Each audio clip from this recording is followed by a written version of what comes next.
যে গুলিতে ঝাঁঝরা হবার কথা ছিল আমার হাত, সেই গুলিতে হাত হারিয়েছেন একজন মাদ্রাসা ছাত্র। যে গুলি চির অন্ধকার করে দেবার কথা আমার চোখ, সে গুলি চোখে নিয়েছেন একজন রিকশাওয়ালা। যে আঘাতে ভেঙে যাবার কথা আমার পায়ের হাড়, সে আঘাতে এখনো কাতরায় শরীফ নাইমরা। যে স্নাইপারের গুলিতে ছিন্ন হবার কথা আমার মাথা, সে গুলি মাথায় নিয়ে ঘুমিয়ে আছে মুনতাসির আলিফ।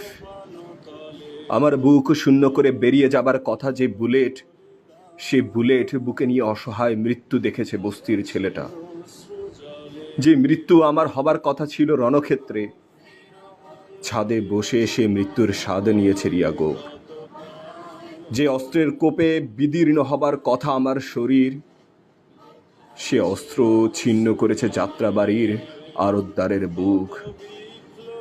যে রাজপথে পড়ে থাকার কথা আমার রক্তাক্ত লাশ, সে রাজপথ রঞ্জিত করেছে ১৫০০ শহীদ। যে জুলাই হবার কথা আমার মৃত্যু মাস, সে জুলাইতে মৃত্যু ডেকে নিয়েছেন আমার হাজার ভাই।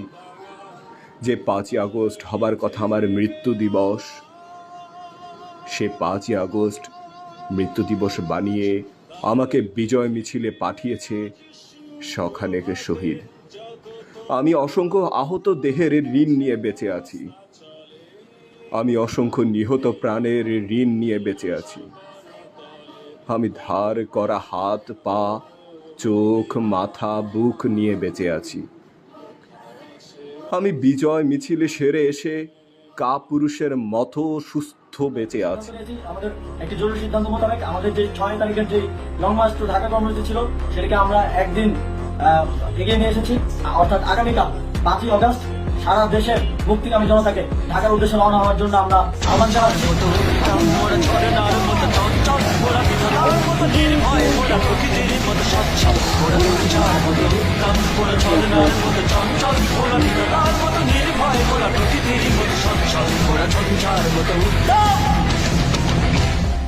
আকাশের মতো বাধাহীন মোরা মন সঞ্চর